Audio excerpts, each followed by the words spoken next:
Filmworks, which is the production incentive program at the Official State Film Office. I have to say, I'm so grateful to be here because I have been doing this job for over a decade. And I think that people forget about me because I've been around so long. And so I actually love this part. I love having conversations with filmmakers. It's the thing that has kept me engaged in this job for so many years. And I never get to moderate anymore. I'm very happy to be here. But in talking about tonight's panel, there's a couple of topics, and y'all are probably like a whole page and stuff. Things that we definitely want to cover. You know, one of the topics of conversation is how do we move from traditional filmmaking techniques into this 360 world?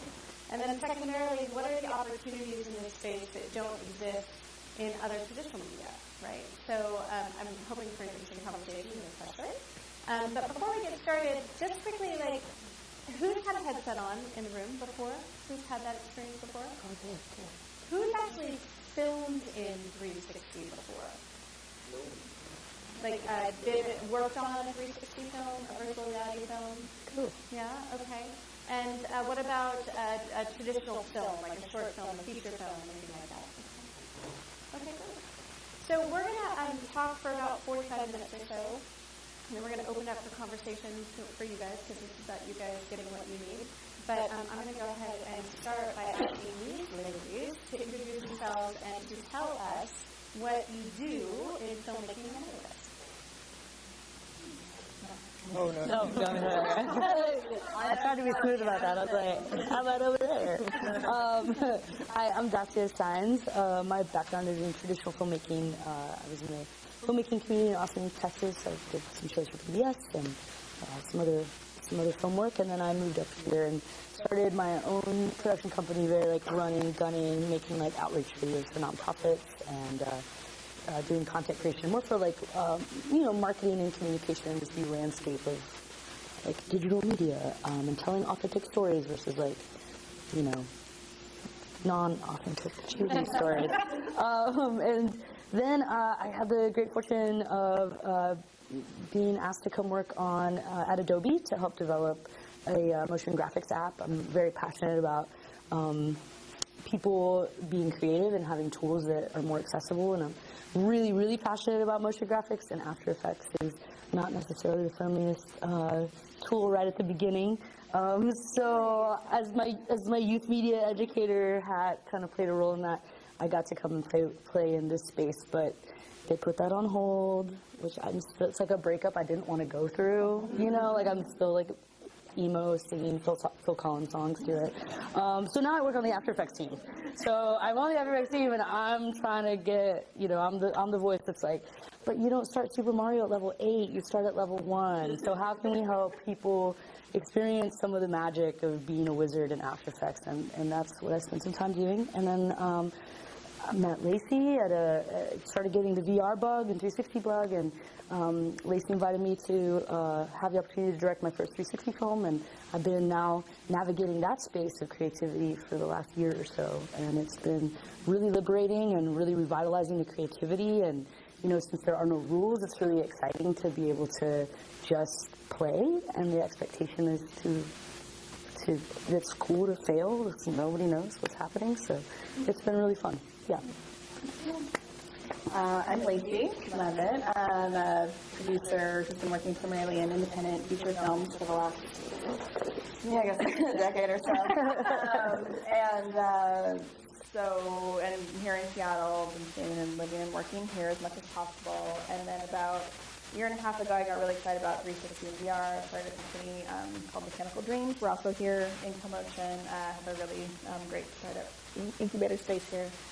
And during that time, I've been able to work with amazing 360 filmmakers like Tracy Rector and Joe Jacobs and Dacia Saenz and Tjirongo. That's my segue. That's my segue. Hi, my name is Tjirongo. I am a filmmaker, writer-director, and I did not start out that way. I was actually an actress all the way up until college, where I realized that the things that I wanted to do hadn't been written yet. And so I went to college for creative writing as a means to do that. And I've always been obsessed with film, and there was at some point in college where I was starting to do film theory, and I started to realize as I went further into critical feminist theory and critical black film theory that I needed to create these things that I wanted to see, and it needed to be a full process. So after I graduated, I came out to Seattle, and I started doing classes up north because I had done film theory, but I hadn't actually gotten to practice actually working with technology and cameras and all that good stuff. And while I was there, I worked on a set for a lovely little adult film short called Mops, and that's where I had the ability to meet Lacey and Misha, and I at some point mentioned that I was working on a project that was a documentary, and a couple of months later when Mechanical Dreams happened, they suggested that I make it a virtual reality short, and that's where I'm at. So yeah. So just along the same lines of getting acquainted, you all clearly feel passionately about the VR space and the 360 space, but tell us what the aha moment was when you're like, oh, I gotta do this. I gotta work in this space. What was it for you? What moment was it? So for me, it was sort of a process. My husband actually works in the video game industry, so I knew that VR was coming, but I was like, oh, that's nice. It's not going to be for me, because of course I'm a filmmaker, and that's video games, that's different. But I watched the Chris Milk TED Talk about VR being the ultimate empathy machine, and that was the first thing that made me be like, oh, that seems really interesting. And in that, I'm sure most people have known about it, but in that he also detailed how he made a documentary about a girl who was at a UN Syrian refugee camp, and then showed that documentary to the UN delegation that was going to vote on funding for that camp. And obviously that had an amazing, powerful, immediate effect and call to action. So I was like, oh, this is something that has real, beautiful cinematic storytelling ability. So let me check that out. So then I got a cardboard. The very first thing I watched was Bjork's first music video, where she's on the beach and does multiple versions of herself. And then I just started diving into it. And I was like, this is going to be what we're going to do. And the regular platforms too, but also this. So that's what got me really excited. I mean, I'm not gonna lie, it was Bono staring into my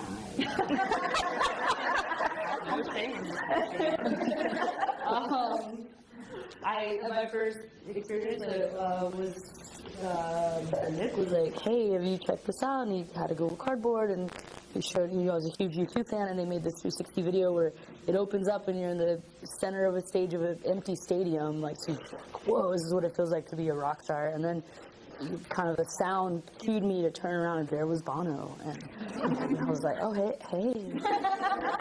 My friend Sarah, we went to see him, and she was not a fan until the show. Now she's really a fan. She was like, it's like Prince and Robin Williams had a baby. He is so sexy, and now it's all I can think of. So I was like, oh, hi Bono, who I've been a fan of since I was very tiny. And then the Edge is there, and he's singing to me, and it's like they're staring into my soul, thinking it's like a dream come true. And then suddenly I keep getting cued to turn and explore the space, and suddenly it's like, there's a mariachi, all-female mariachi band interpreting the song, and then there's a young girl with just her Casio in her room, and I just loved that through the same song I was hearing and seeing and being transported to all these different places, and that there was a discovery process in that, and that felt very powerful to me, and now, I just dove in after that.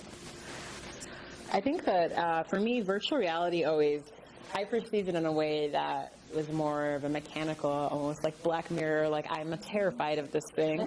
And, I thought about the ideas of innovation happening in video games and specifically in pornography, and it always made me feel trepidatious about getting into the industry myself.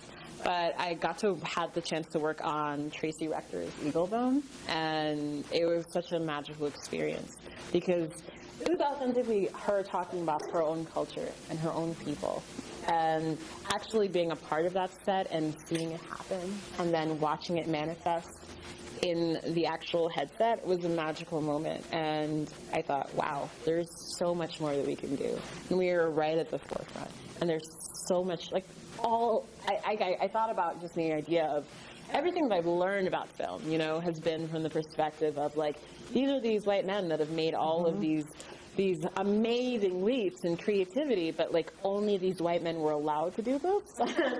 And this is how they decided it's done. And that's why we do it this way. Right. And I was always just so confused in classes because I was like, this doesn't seem right, you know. And I'm so excited about the idea of actually doing what we want and not having any rules and just creating. And there is no limit right now. It's just endlessly creating upon creating upon creating. And I'm excited about that. So I want to go back to the comment that you just made about your personal experience about being on the set of Eaglebone, and that that likely was not your first opportunity to be on set, because I know Mops was before that, I believe. At least, and I'm sure there were many others. But can you articulate what that difference was for you? Oh, yeah. Very fundamentally. I walk on set and people are like, are you the talent? You must be the actress, right? And I'm like, no, I'm just working on set. Please don't make this more awkward than it already is. I know I'm the only black person here, but I'll just be doing this job over here. And there's a bunch of dudes and me, and I'm just like, oh, God. And it's so uncomfortable. Like, every part of it, like, I love film and I love doing this, and yet it's such a mental, what's a good way without cursing? It's difficult because it's like you're on a set and it's like subtly people are like, you should not be here, but you know that you need to be here because it's important, and this is the only way that you can go further, and you need to be friendly to all these people so they will like you when they hire you again.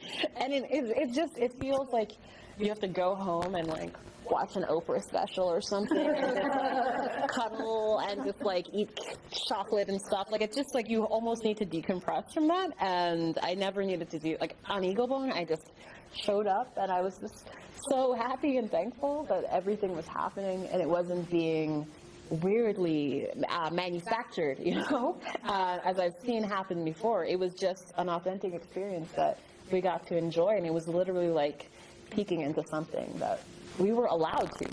We weren't. I think the idea on sets I've been on is that like we have all rights to everything because that's just the way it is. And I love that it was like we have permission to be here, and this is the experience we're getting. And that's what I loved about it. One of the very things that I love about being the film commissioner in Washington is the fact that women specifically are some of the leaders in the community here. Some of our most nationally recognized filmmakers are women here, not just any discount for the men in the room. But I think that's very unique, especially as we discuss Hollywood, right, generally, having been a Hollywood person before. So I want to kind of take a turn a little bit and kind of set the stage. Like, Lacey, can you spend just like 2 minutes? What is virtual reality versus augmented reality? Is virtual reality the same as 360? Can you spend a little time defining the space for us? So, it depends on who you're talking to. I have been using VR filmmaking or VR, cinematic VR as a synonym for 360 video, because I think, especially in rooms where some people are just learning about it for the first time, I don't think that differentiation needs to happen. But some people do want to differentiate between regular 360 video and VR. So 360 video, so there's this little white camera, little white ball that's getting all of us right now. The 360 videos, of course, when you have multiple cameras capturing in the 360 globe, and then you take that footage and you put it back on the globe and watch a headset. Virtual reality is also in 360 space. Some people like to only use virtual reality when you're also able to be interactive within that. So for room scale VR, that's like Oculus Rift or the HTC Vive, where you're able to actually walk around within a usually 20 by 22. And does that mean does that by definition mean room scale is when you're walking around? Room scale, you're able to actually walk around within that virtual space. Since the Samsung Gear headset has come out and Google Cardboard has come out, they've sort of branding that as VR too, and those are what most people have. Like, most people have either a Cardboard or Samsung Gear. Millions of people have those. hundreds of thousands of people have the room scale set up, so I think we can just all VR right now. I think that's what I'm going to do. And then augmented reality, that's when you're taking, you know, animation or video and putting that onto, you know, a screen where you can look out into the real world. So like Pokemon Go on your camera, you see the street and you see a Pokemon, and that's augmented reality. Okay. Google Glass was augmented reality, and the Microsoft HoloLens is augmented reality. And what is XR? XR is the catch-all phrase for all of it, and that's easy. Pixvana apparently coined that phrase. I've been using it, but that's local coined that phrase. I've been using it. I didn't realize it was pretty local. So yeah, so XR is what we call just all of the experiential realities. Mixed reality is something that's also being used.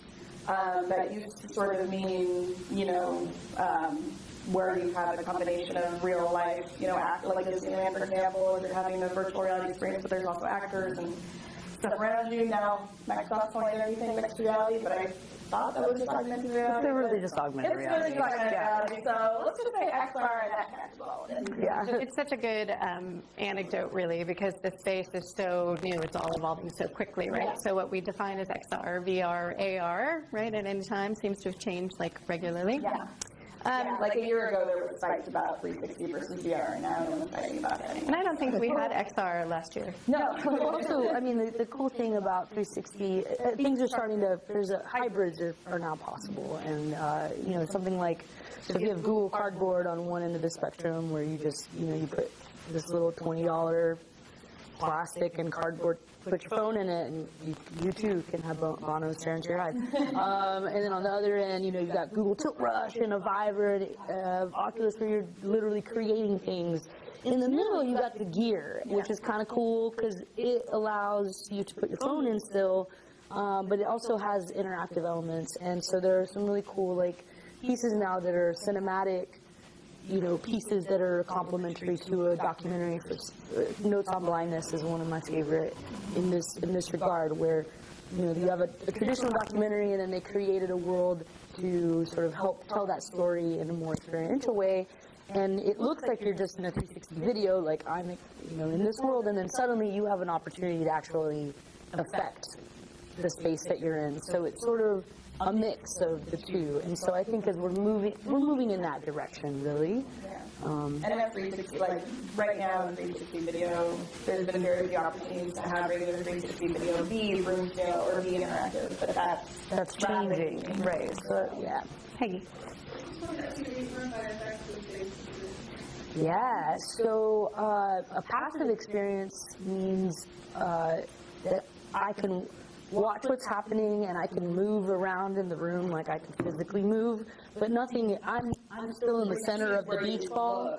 I can choose where I look, but I'm passively watching it the way that I would watch a movie. I can choose to look at this part of the screen or that part of the screen, or focus on the foreground or the background. As I move, like, I don't move in relation to the characters in the piece. Having an active experience or being able to affect the space means I have, you know, most traditionally, you know, I have controls and I can move something, or as I move, things move in relation to it. But in a more like subtle way, it could mean, as we start to create hybrid immersive stories, that when I look this way, that a sound is triggered or a new plot line is triggered. And if I were to look this way, a different plot point, you know, the stories might be branched. And so I'm affecting, whether I'm aware of it or not, I'm sort of changing the way that the story is told. Whereas in a passive experience, it's edited, it's done, there's nothing that I can physically or, you know, I can't do anything to change the outcome of the experience aside from choosing where I look and doing it again and seeing something I might have missed. So I think, you know, one of the good takeaways from what just happened up here is that it's a constantly evolving space, and there's swapping lines up here, and there's never a bad time to jump in, right? Everyone is learning in the space consistently and all the time. So let's talk a little bit about, you know, if you're in a 360 world or in a virtual reality world, and that's what we'll call it for this conversation for easy, everything is different, right? You as an audience member can look all around and you see everything. How does that affect and impact what you do on the set? What are some of the opportunities? Number one, we'll go there, and challenges number two. But let's start with, what are the opportunities when you have a 360 environment in front of you? What are some of the positives of that experience from a filmmaking standpoint, from the nuts and bolts part? I mean, I think hands down why I'm so in love with this is because we are such a soundbite, headlines, scroll, multitask sort of culture that this sport, when you're in a headset, it doesn't matter, when you have something stuck to your face, you can't also be looking at your phone and texting and checking Facebook and getting all your, your phone is in there, so you can't have your phone. So, it's the ability to flex this muscle, to force someone to flex the muscle of observation, because when you get you go into your immediate reactions, orient yourself. And to be present with whatever content is in front of you, and that is a very powerful thing to have as a content creator. Mm-hmm. Yeah, all of those things. But then, one of the first room scale experiences I had was one of the early demos, must have been Vive because it was a Valve demo, and it was, you're in the same, the Vive being a headset, right? The Vive being a headset. In a headset.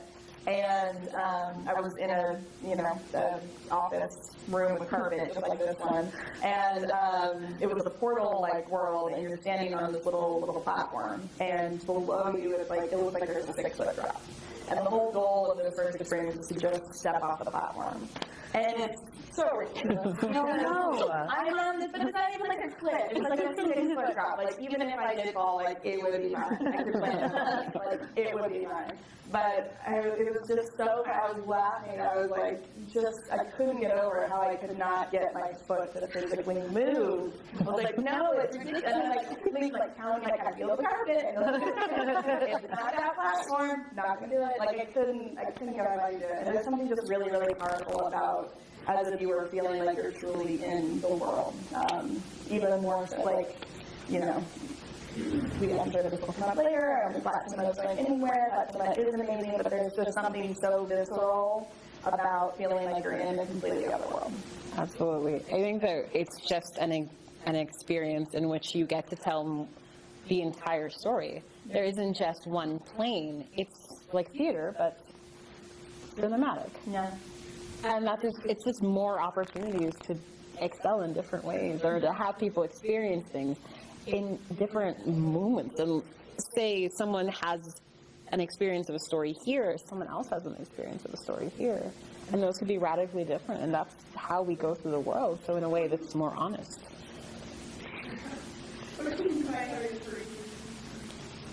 Say you're having a conversation between two people, but you decide to focus on this person, and someone else focuses on this person, or if it's a dinner party, and you have the ability to watch every performer, you can have a completely radically different experience from the point of view of everyone. And, for example, there's Potato Dreams, where there's multiple stories happening, and above there's another story playing out in a way, and some people don't even notice that there's something above, but it gives context to the entire experience, and it changes throughout. And something like that is definitely, you want to keep on watching, you want to keep on looking further and delving deeper. It's a literal different experience each time, as opposed to, we all grew up in cinema, and I love experiencing different movies, or the same movie and coming back year after year. But the idea of coming back moment after moment and having something different is... And be motivated to watch it again repeatedly, because I might focus on something different and just get it. So let's talk about that. Let's talk about that technique, right? If you have something going on here and here and here and here, how do you do that? Honestly though, from, the filmmakers here, it's it's right in front of you. This is the action. But how do you orchestrate that? And like, what are the things that we need to know to make that happen from a technique and filmmaking standpoint? I can't say what the rules are because we're making it up. That's what's so exciting. Yeah, and it's funny because, you know, on all films that you make, or like films that I make, like you take it, you show it to people and you get feedback, like, you know, it's working for you, do you understand the story, like, blah, blah, blah.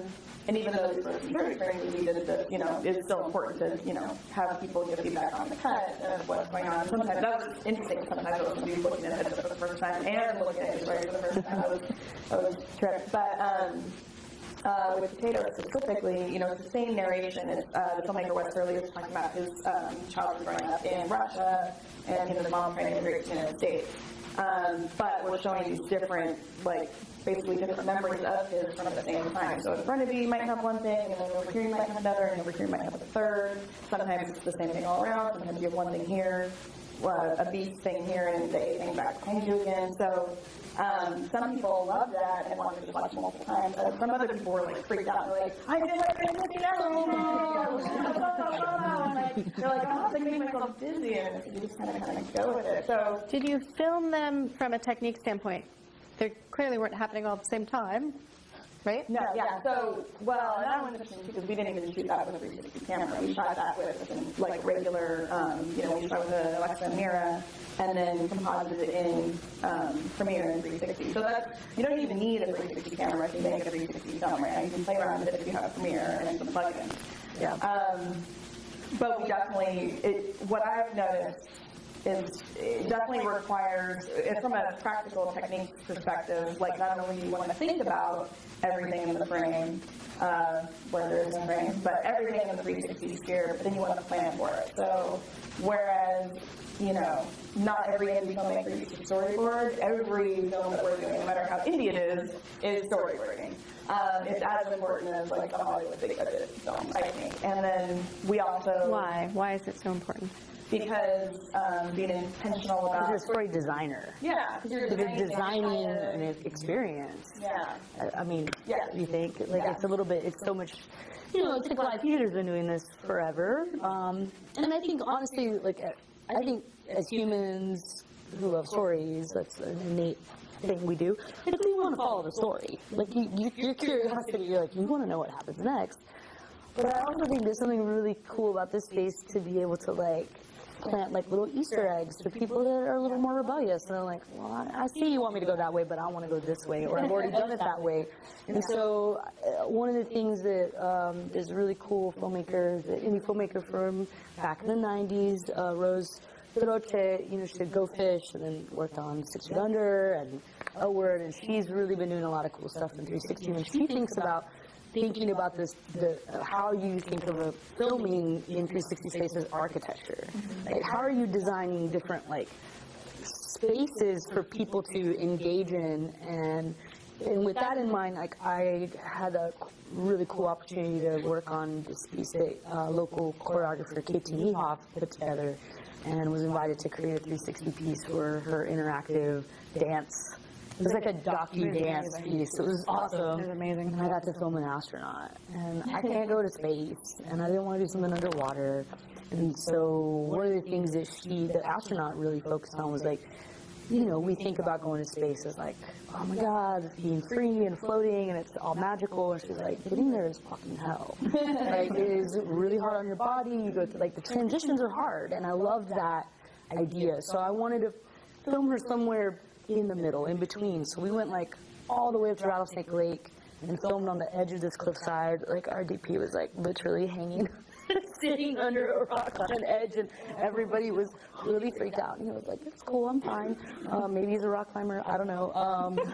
But, you know, it was this, you know, in designing the space almost, thinking about it that way, if you want to, when I was thinking about it, I was like, if you want to engage with this astronaut, it's really direct address, I want you to be able to do that, but and be able to look up and feel like you're so far above because you can see all these valleys and lakes far beyond. But then also there's this like intense drop, and like I wanted people to feel like in their gut, like uncomfortable, because that's what she was talking about, right? And so for those people, you know, I try to like not only it means like discomfort of that drop, but also I put like some animations in there to try to like, I don't know, reward you for looking away from what was most comfortable. And so that's an interesting way, I think, to think about it. Like architecture and design feel like And you really see important. everything, right? That's the other. Yeah. So what's interesting, though, is we keep talking about these specific types of content, right? And as we got acquainted before the panel, you talked a lot about being a lover of cinema and seeing every film and all these films, right? But what's interesting to me from just from someone who's kind of tracking the space, is that we're really seeing virtual reality in nonfiction television, nonfiction, and video games, of course. Why is cinematic VR, narrative VR, from what I'm seeing anyway, it's my editorial comments, but why is it taking longer to catch up, right? So what do you think, having been like a cinema study, well, not a major, I realize it was minor, but what does that mean? Like, what do you think the difference is between flat cinema, flat, is that what we call it? Is that just respectful? Flattie. Flat, and, the VR, why is it taking longer? For specifically, For narrative to catch on, right? So you see lots of, yeah. I think that we're used to something. It's very terrifying to have something that is completely brand new and is changing on a rapid basis, is almost seemingly disconnected from the way that we make things creatively. I was always very worried about not knowing enough. There's very much tech-centric aspects of it, and I think that it can be intimidating to just be like, oh, I like making stories, and just like come into that room and demand a place at the table, It's uncomfortable, and there are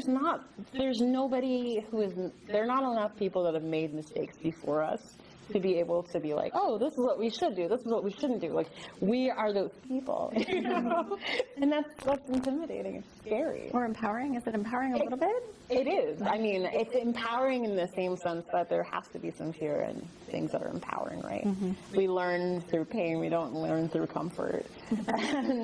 But it's exciting because once you get past the terror, as I was definitely terrified when this idea was first proposed to me, because I had no context of this. I've done all of this cinema stuff. Like, I've done all this film theory. I don't understand how this makes sense in this concept. Like, there's nothing before this. Who can I read that'll explain this to me? And, like, what's the best way to do this? And, There's no there's nothing. Burn it down.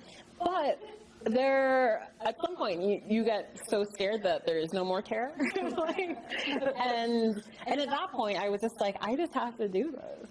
And I just have to make a weird storyboard in which I draw like stick figures in a circle. And it's just getting done. And that's all you have to do. There's no way you can really make a mistake because you've never done this before.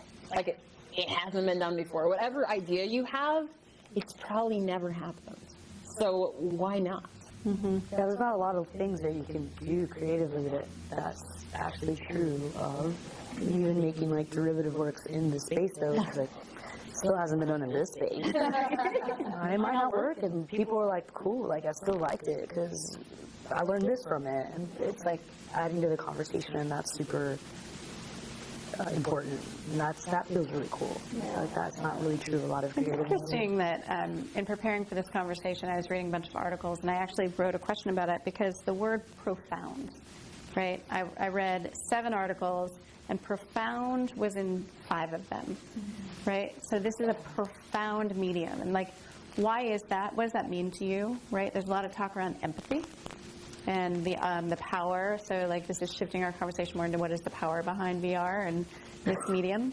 What does that mean? Why is it so profound? And what does that mean to you as filmmakers? Oh, I stumped him. For me, it's definitely you can't, whether it's through our phones or whether through just sort of like with the frame. I think as immersive as regular flat cinema can be, you're always conscious of the fact that there's a frame. Even when someone breaks the fourth wall and talks through the frame, the Cairo style, it's like we're very aware that like this is my world and that is what's the story, and there's a very distinct separation there. And it's a profound experience when all of a sudden with a silly, stupid, heavy thing that's going to get less heavy in the future, you can't move your leg on the carpet because you think you're going to fall and you're not going to fall. And with that,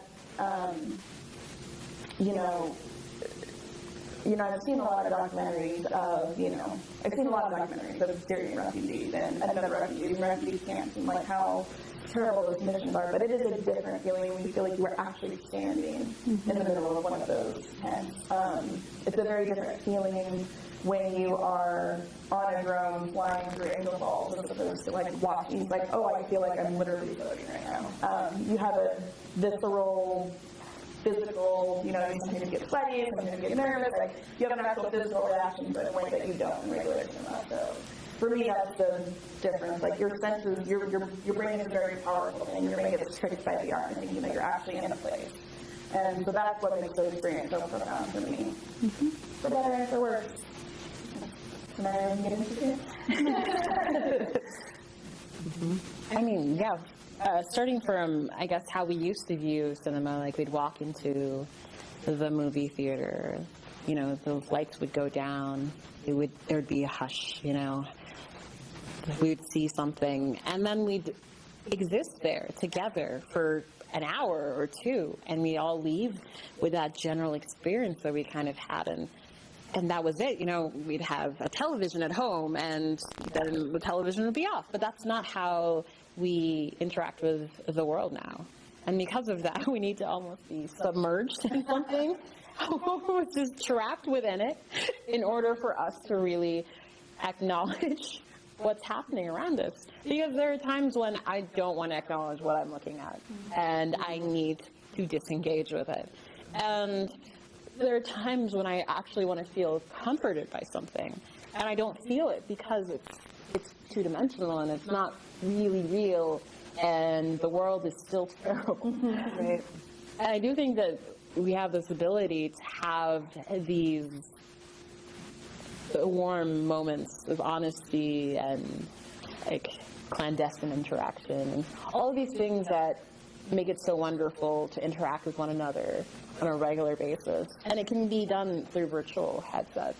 And there are people who don't have the ability to be around other people, or who have things that limit them from being around. And the idea that they can also experience that is amazing. I mean, it can be a tool for healing. It can be a tool for change. It can be a tool for understanding. And that's what I think is so great.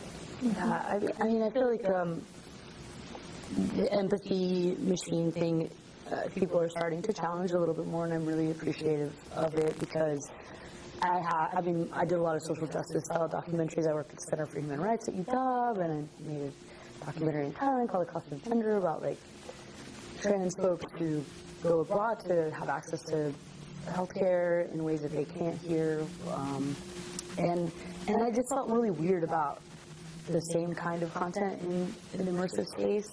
It's this idea of like, cool, we're gonna go see this war zone, and then because the New York Times sent me this thing on Sunday, and then hey, mimosas for brunch, like you didn't, and I've read these quotes for people like, I mean, I really felt like I was homeless, and it's like, no, but you didn't. Like, you got to step in someone's shoes, but like you didn't actually, like you are not feeling the consequences of the thing that you think you just experienced. And so I think it's very important the way that like with anthropological studies first started, and people took cameras into spaces to really just like otherize things, people, like that is, I think there's a way to do it that way, and that's not cool. But there are people doing really amazing stories. There's another piece that really changed my mind on it, I think because they focused on like the story focal point was a person in this space who was really activating change and was a person of strength. It was this woman who was the only person who's ever survived Ebola and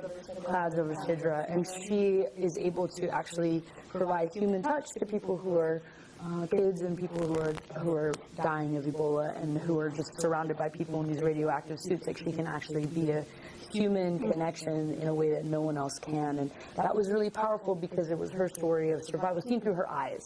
It didn't feel exploitive, it didn't feel like poverty porn or any tragedy porn in any ways.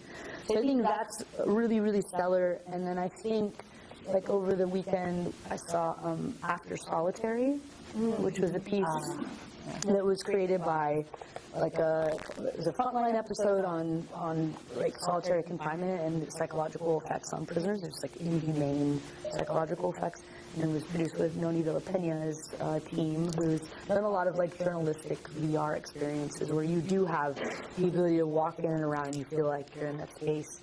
And it gave me this thought that I feel like there are a lot of things that happen in our modern society that happen in a black box, that happen outside of our consciousness, and so it's real easy for us to just be like, la la la, it's not happening, and there's a lot of infection there. And so I feel like this tool really, like, to me, feels like an opportunity to shed light into those spaces, you know, to be able to feel what it's like to be in a cell that size, and to have this person who experienced solitary confinement for 5 years explain what, like, standing there, talking about his story, and like being able to move around the space and really feel confined for 8 minutes of what, I mean, that was profound, and that felt like something that I would want every person who's in Congress or a lawmaker, a policymaker to experience. And it felt like this opportunity to say, like, here's the stuff that happens behind closed doors, and here's how we connect dots. And I think that's a really powerful thing. How do we connect the dots between where I'm standing and where that situation is happening, so that we can, like, actually do something about shifting this reality. So since we are at a Women in Film event, there's a lot of discussion happening in the space about breaking down.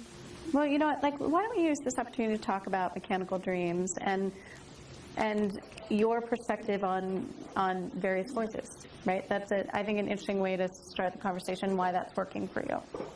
Yeah. Well, you know, obviously there's a lot of discussion in traditional film right now about, you know, the fact that a very specific set of people, white men, have been making, you know, feature films for a very long time, and of course there's nothing wrong with white men making feature films, it's just they shouldn't be doing them.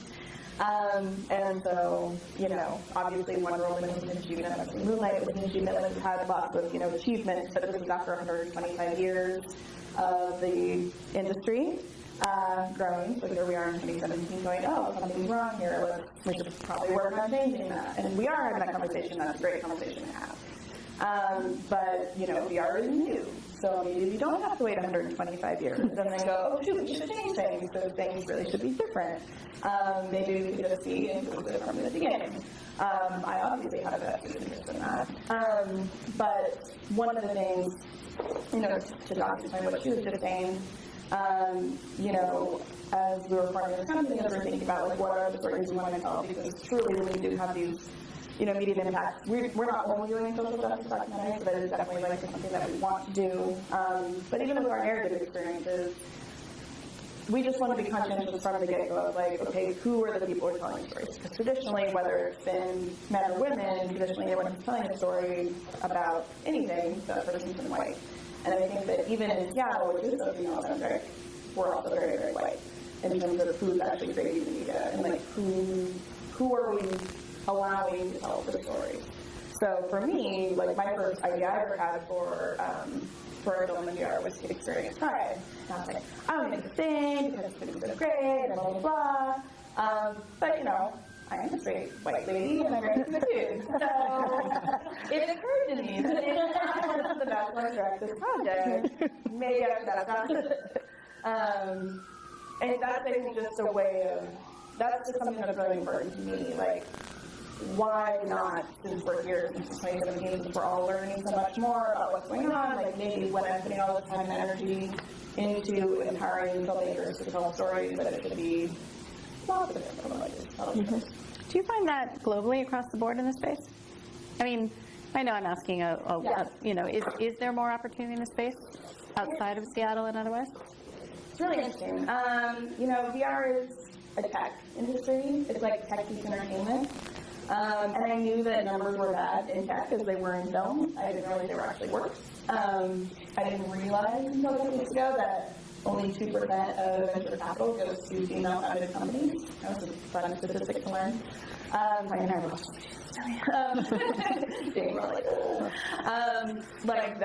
really good number. That's worse than Hollywood female director number. That's bad. Which is what, 3%? Which is, I think, like 3, 4%. Next year number's going to be super skewed because of one of them. Totally. Like, well, one, that's probably, 8% at that point. Yeah. So it's pretty bad. But that said, again, because it's a new industry and it is coming from, massive and back companies, but it's all about the 2017 where this is a nationwide, I don't know if it's a global wide, it's trying to be, but it's a nationwide conversation that people are having about, hey, look, we've noticed that, things are really inequitable, we should work on changing that. Obviously, some political things are happening, and people are like, oh, maybe things aren't great, like, maybe things aren't, maybe we need to work on changing things. So I think all of these things are building to this could be better, like, we could actually do better. They're not super sending anything right now, but it's also so new that I feel like anybody can set up their sleeves and change things, so that's what I'm doing. That seems like a lovely opportunity to pause and invite you guys to ask some questions. I like that. Come on. I have a question, and that is, cinema is a language, film is a language, and it's developed very specific things, the cut, the juxtaposition of shots, the rhythm of editing. What would be the translation, or is there one yet, of some of those things in VR, or what would be some examples, work that we could look at that have invented this new language or developed this new language? And I understand choreography might be part of it, but how do you see that happen? Translating what's worked, to bring you into a character, to make you empathize with the character. One of my favorite examples of something that could be done in cinematic VR experience that cannot be done in Flattie's, it was like, this is a verb of this new language, was a piece called Invasion, which was made, it's really cute and adorable. It was made by a woman from Zynga and a person from DreamWorks got together and let's make cinematic VR. And so even though it's a passive experience, you don't affect the world, they did this really interesting thing and apparently thought about it for a long time. I'm a real nerd and I listened to a podcast called Voices of VR. Yeah. You can totally just deep dive. It's so good. And it's very interdisciplinary. It's across the board everything. Anyway, so they thought about it. They were not going to do this, but it's so effective. Is that this adorable bunny, this main character, kind of hides behind you as this. I don't want to spoiler alert, right? But this character is sort of using you as part of the shield to this danger. It makes you oh, fuck, I gotta take this bunny. It's so cool. And I know where to go. And I know where to go. Bunny. Oh my God.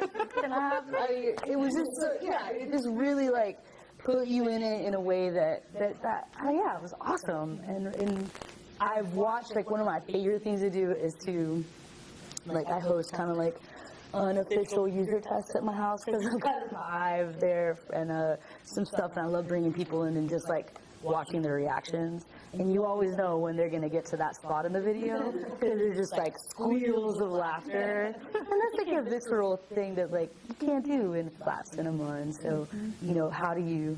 I don't know how to reinvent that over and over again. I don't think every film needs that, but it's a very interesting thing to sort of incorporate that positioning. That particular piece, you said you've observed this, a lot of people watch it and they react at a certain point at the same time. So is the want to call it choreography or the design such that the makers are pulling you to a certain place always, and that 99.9% of the people when they're watching this for the first time, they're going to go there and see that event? I think if they've designed it that way. I don't think that all stories are designed that way.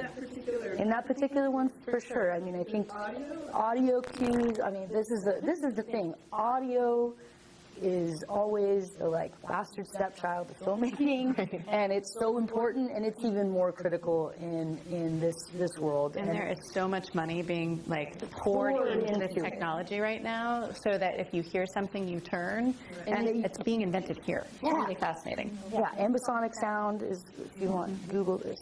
Get real nerdy about it. It's really incredible to think that, a sound here versus a sound over there, to be able to position these different cues. A device with just headphones and a full 7-1 around the theater, that's some of the stuff that's being worked on right now. That's really nice. Yeah, Mindful. So sound, and I think motion, and that piece is an animated piece. I think you follow, or even when you're filming something, I think designing movement and then lighting. I think Little Potato for me was a really beautiful example of how lighting was a cue.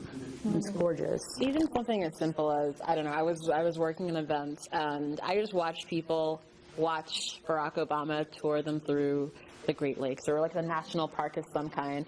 And it's like Barack Obama is on a canoe with you. And What? I gotta go. I gotta go. Have you seen the tour for the White House where they just released this last week? It's on, I don't know if I think it's New York Times, but yeah, it's Obama and Michelle. Through the White House. Reality. Yeah, well, that's the thing. You go into the headset, you're like, I'm just gonna stay here for The next 4 years. See y'all later. Run the company well. I'm gone. So basically, if you want to meet famous people, Yeah. hang out. Other questions? Yes. So your seems like a very private hearing. How have you created it to be a collective? Because from a filmmaking perspective, you want to build an audience, you want to build a piece. So if you're waiting for one person to have it, especially with a slow entry to the experience. That's where the technology is evolving super fast. People are starting to design experiences where, you have 40, 50 people in a headset, and it's all queued up and synced up at once. Or there's a piece that's an interactive theater piece, the guy that did the Fabulous Wonderland, right? Yeah. And then they're, as a collective, they're triggering certain parts of the story to some people and certain parts to another. It's yet another layer of choreography, as you said earlier. So, And there's arcades coming up. yeah. In projection, dome projection might be thing, but that's the big question. It is. Not everybody wants to, it is I don't know. I would argue that I think that that's the power of it. And maybe we need to spend a little time with ourselves and self-reflection. And so I'm into it. You can't escape with it. I think that's important. Watching something, with your partner or whatever, you like that experience, you talk about it, but it's not continuous to what's happening. So you only have one headset, how do you do that? There's this wonderful LA Times. So at Cannes, as Susan was just saying, there was this an incredible VR experience, but they didn't have anywhere at any of the theaters in which they could have the experience because it's not made for that. So, if you're interested in kind of thinking about this space and the way that audience interact, there was a wonderful LA Times article that ran after Cannes about this space is redefining movie making, not movie making, but movie going, and what audiences are and how they interact with each other. So, again, as the recurring theme is everything is evolving. The cinematic movie-going experience, maybe you have a headset on, you get off, and you talk about it, right? It's just different. An evolution. It's interesting. LA Times article. Disneyland ride where you all go together. Yeah. And then you walk out and everyone's like, Well, that's how, so when you go on theater earlier, they did that with having 40 headsets that were all queued up and played at the same time. They watched the 5 films that had selected and 5 yard films that had selected in a row. And then that audience got up and went to another room where the filmmakers were and could have basically informal Q&A time while then the next audience came for a watch. That was really amazing. Yeah, way to do it. There's also a lot of video game companies are working on social VR where Facebook, for example, does a thing, and it's really great why am I spaces, Alt VR. Alt VR, Be Real, or there's some really great local companies working on this. So You can go see Reggie Watts perform at a comedy theater in social VR with like 500 people from all around the world. You can go sing karaoke right now with someone in Japan and high-five them in VR space.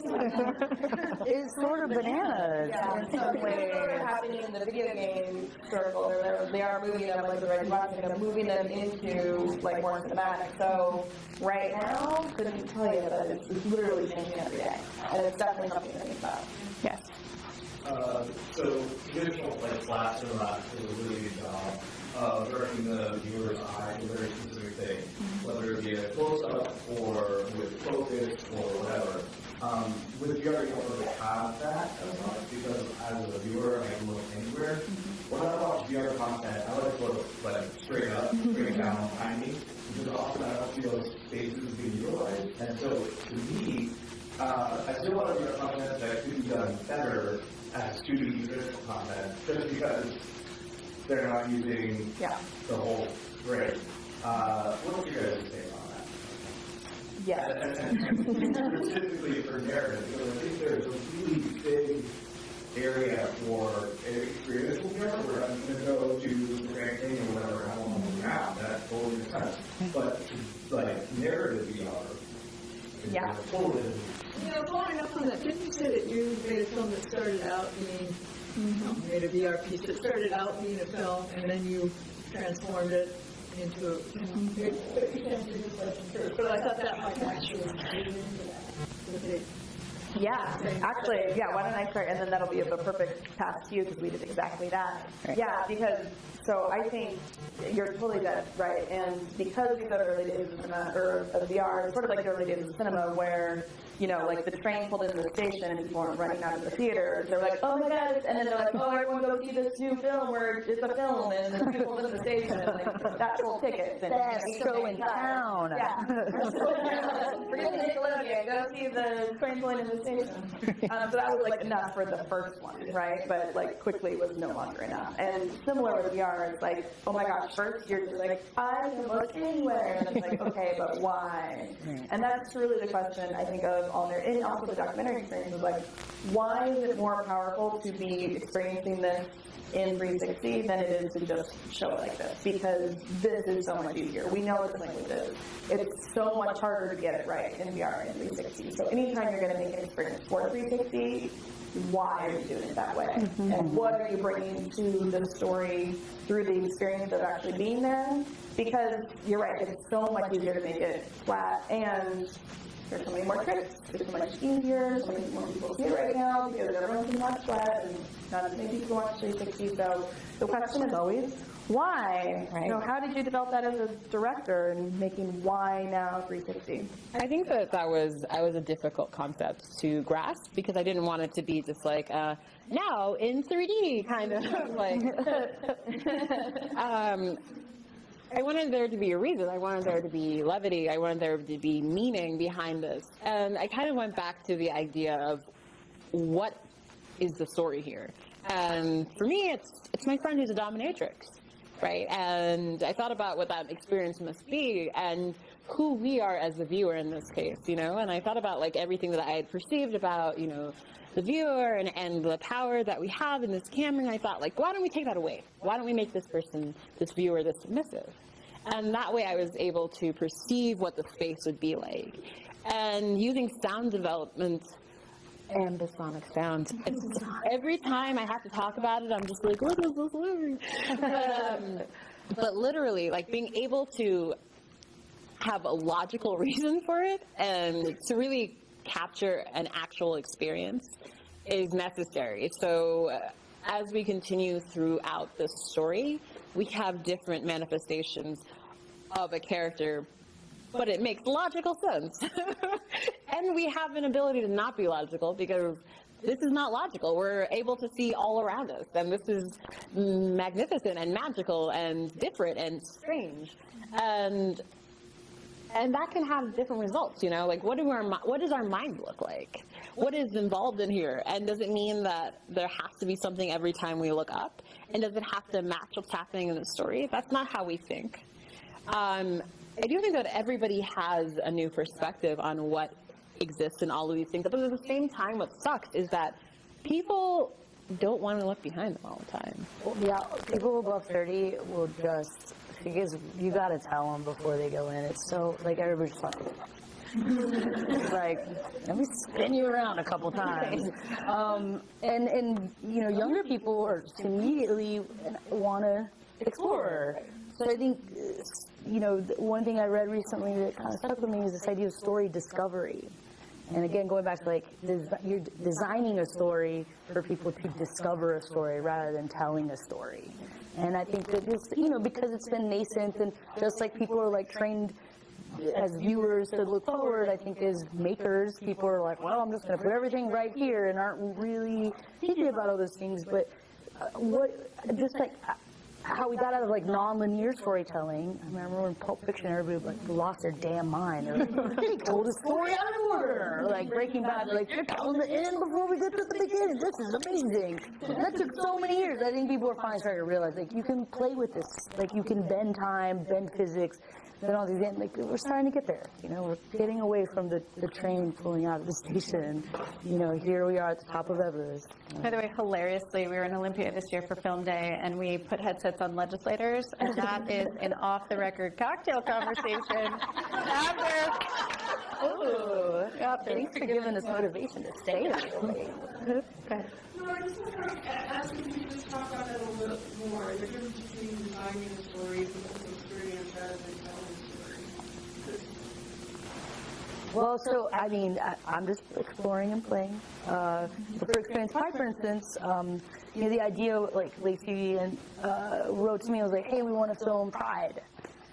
And, you know, I'm like, okay, well, that sounds, you know, for people who might not be able to go, or people who are like, I hate gay people. Like, okay, well, here's a way for you to access this kind of space, again, that you might not be able to or won't. But I felt like it needed something a little bit more because of the canvas being a new canvas. And so, you know, we basically invited Karen Schwartz, who's the owner of Sugar Pill. She came out during, you know, when AIDS was first starting to come about, and was a part of ACT UP, and you know, it's a very different landscape for LGBTQ civil rights at that moment than like what I went through coming out in the 90s and what youth are experiencing coming out now, or people, you know, just like the landscape has changed so much. So it's very important to me is like Pulse had just happened, like how do we connect to our history around that? And so I wanted to give people the opportunity, if they want to really just sit face to face with Karen, and like you have this direct address opportunity.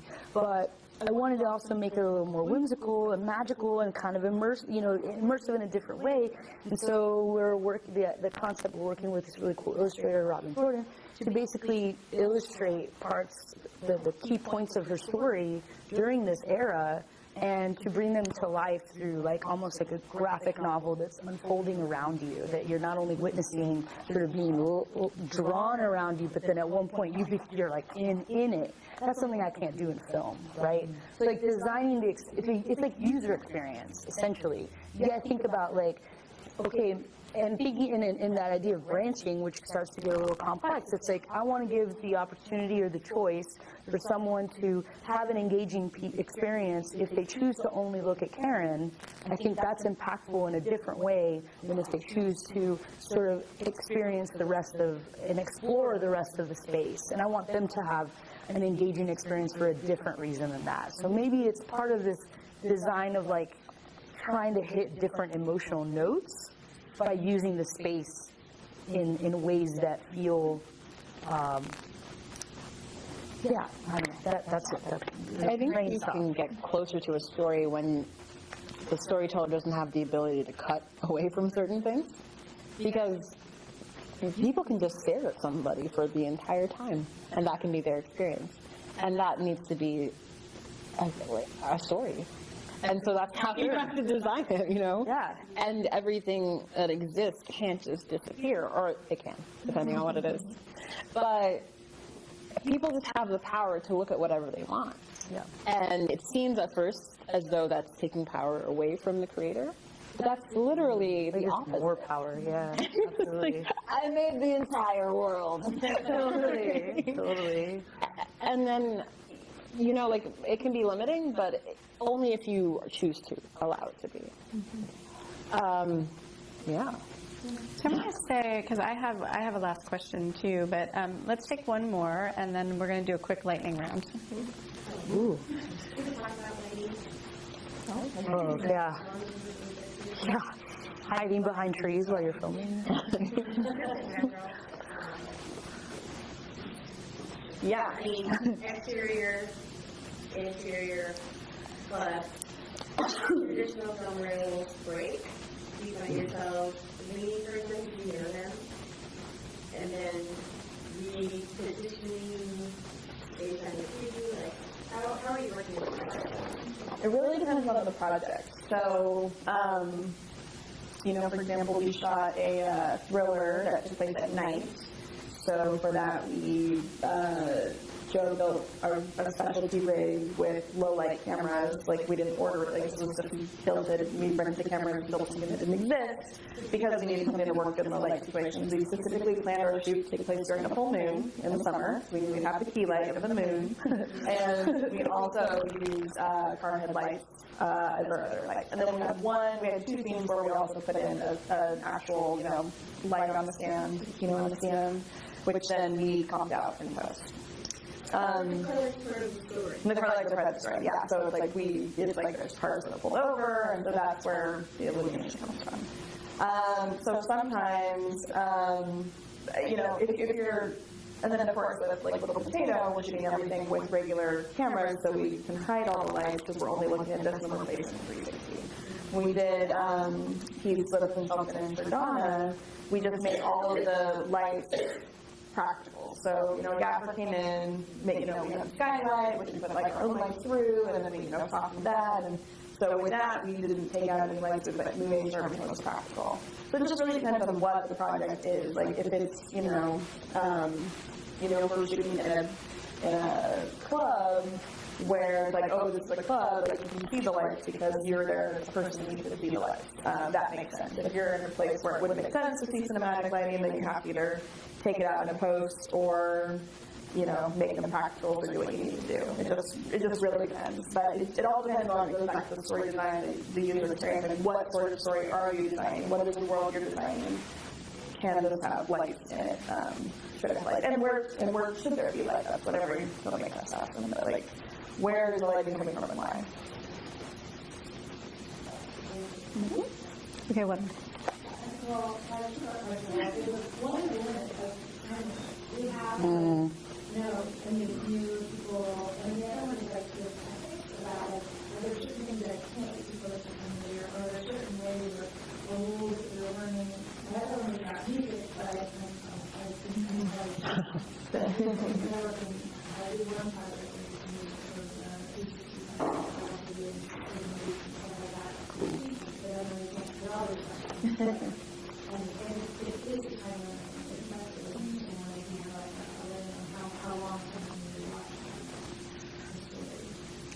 Yeah, but like, well, so if you're streaming content, right now, like, that's where we hopefully Pixana and Steam are going to fix all this by the end of summer because things are moving rapidly. But right now, like, you can stream a 360 video on YouTube, and it's really, because of the bandwidth, you know, it's going to be like 3 to 5 minutes, maybe.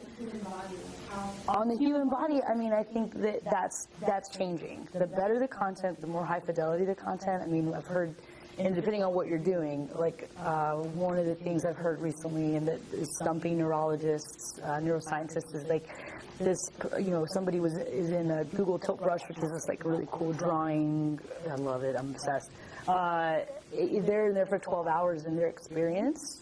They thought they had only been in it for like 2 or 3 hours because they were so immersed. They didn't have to go to the bathroom. They needed to eat. They didn't need to do anything. They're like in it to win it.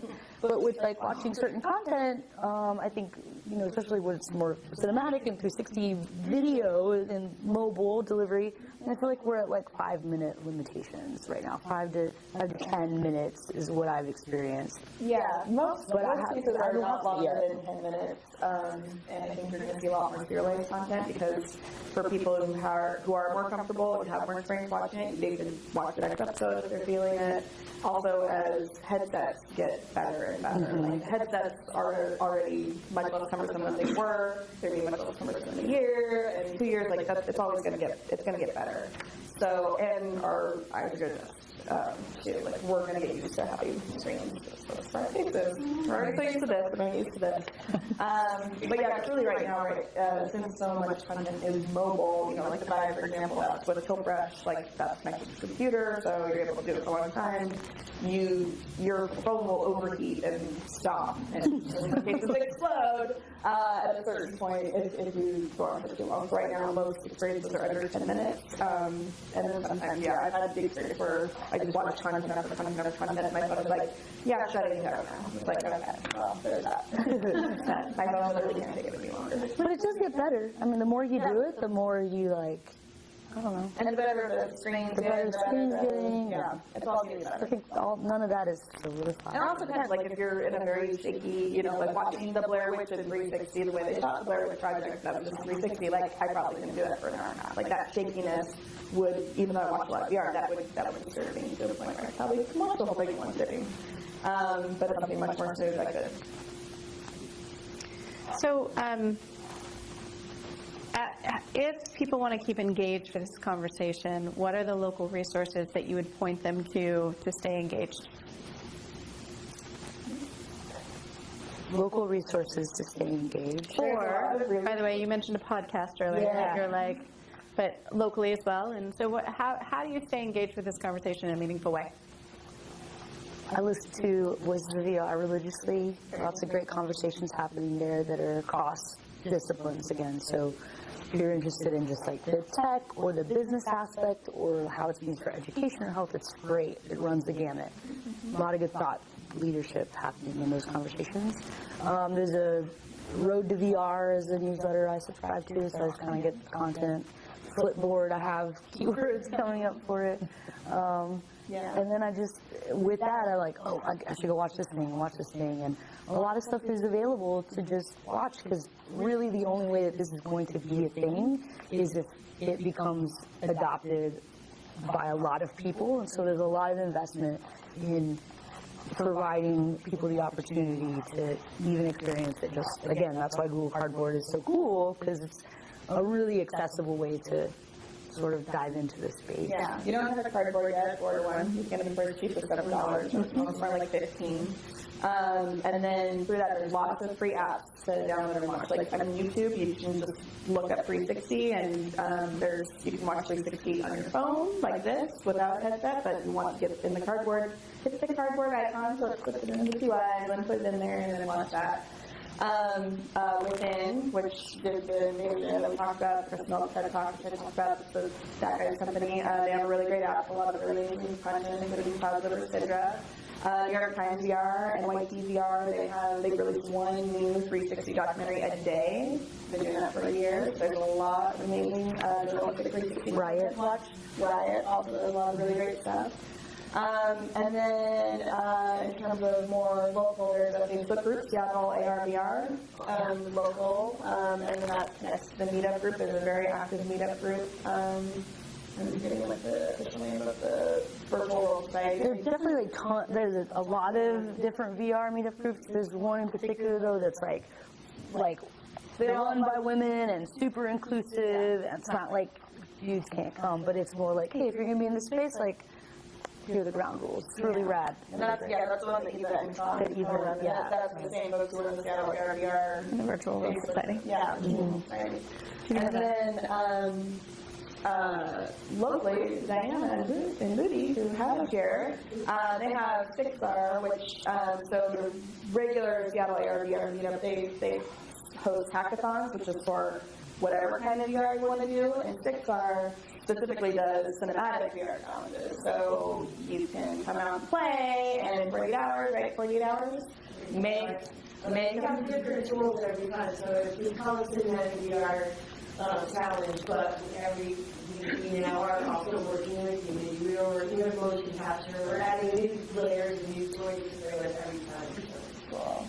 So where can they go to sign up for SIXR info? Go to our SIXR Facebook page or our SIXRfestival.com. But I was also going to tell everybody that I will make a list of every single resource that has been mentioned and post that on the Women in Filmmaking page, the festival page, and our community page.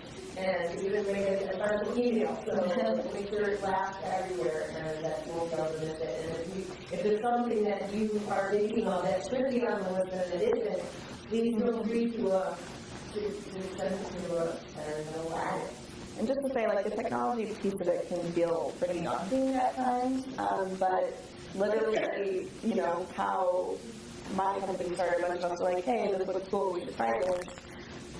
There was not, I mean, there is actually now, like, Cronus Academy will, like, do VR classes. We learn everything by watching YouTube tutorials. That is how we made our first feature, or first short film, was we watched YouTube tutorials, and we went out of the camera and we shot a bunch of stuff and we figured it out. So if you are in this room, you also can do that. We all can access YouTube. Totally. Using YouTube and, like, going and connecting and with other people trying to do it too, that's all we need. Cameras are actually the cameras are actually getting cheaper and cheaper. If you got like $300, or sometimes even less. I think even buy this one for $150. $150. Yeah. Like, just walk around, go ahead and try it. It does not hurt, and it's actually really fun. And you get to like messing with your friends, and you're like, oh, it's a really great opportunity. And then you can connect with other people. There are apps you can download that you can upload your footage to, and then look at other people's stuff and kind of get ideas like that. It's like very run and gun if you'd like it to be. It's an accessible place for everybody. It's not just like you have to have a certain amount of money, which in the higher up version, like the fancier versions of VR, is the case. But this stuff it's like if you have a smartphone, you're good. Yeah, and I would also say sign up for the City of Seattle newsletter and the Management newsletter and Washington Filmworks newsletter. Because these guys are constantly promoting when VR pop-ups, like the City of Seattle hosted, where we took a bunch of those CoMotion folks went out to Holly Park and showed residents there and did some panels as well, and people could just experience VR. And then these groups, they were working on that too. So, like, you know, Seattle's, you are in the right place to start talking about. Seattle's a VR hotbed, so. The key word is play. Play. Like, get in a mind frame of playing and not being worried about. Yeah. Everyone was silly. They had that on. And They were freaking out. Nobody thought was silly. So Yeah. it's a great equalizer. Yeah, totally. Okay. Oh. I would like to add Seattle's VR site. That is awesome. SeattleVR.us, I think it is. Oh, cool. Awesome. You can get directed from Seattle VR group. There is a description about the rules and stuff, and there is a website. It's awesome because there is also a calendar. I don't know who updates it, but it's awesome. Thank you. Cool, I'm gonna check that out. Virginia, did you have something you wanted to share? I had a lot to say, but it's on task. Oh, okay. No, but you know, like, one thing I do want to say is that, you know, we as filmmakers, filmmaking has been around for so long, but with VR, I mean, we are on the ground floor of this. I mean, you know, just do it. And you have to do this at this point because it's the beginnings of it. And how rare is that for any filmmaker to be at the beginning of something, a new technology, a new way of looking at telling a story, you know? And what I was going to say before was, like, I can see it for narrative and I can see it for documentary more at this point because as a documentary filmmaker, you know, it's like it's where I'm pointing the camera. It's where, you are not really, you're really as a documentary filmmaker telling the story. But it would be great to be able to have anybody else, see what you're seeing. And I see it harder as being a narrative filmmaker that is a lot of work, because you are creating the story. You're creating all of those images that anybody can look at. So there is a huge work out there for that. Mm-hmm. I think something that was a little distressing that occurred with me giving my 4-year-old nephew a cardboard was that I didn't really need to explain to him for a long period of time what was going on. He was just like, okay, cool. And he just went off and did that on his own. And that is the next generation. So like, all these really philosophical discussions that we have as people who are just like, oh, this is happening now, they don't have to do that. And so we're going to be creating this technology that they're watching. And it's exciting. And a little terrifying. And they will beat us. Yeah, we will become obsolete very quickly. Yeah, some 6-year-old's going to start making VR films next year. We're all done. Like 90% Yeah. like 14-year-old kids. Yeah. There you go, for real. Anyway, like, It's humbling and amazing.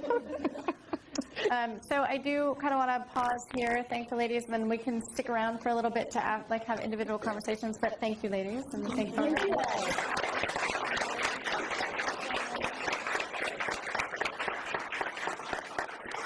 I need to thank our providers of our demos. Thank you so much, Larry James of VR Making Demos.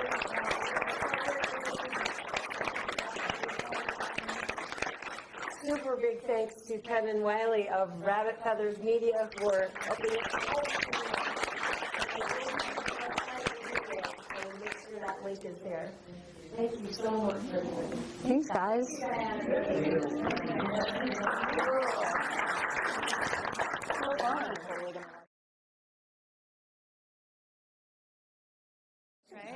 That's a terrible chair. Terrible chair. I was literally on the edge of my feet.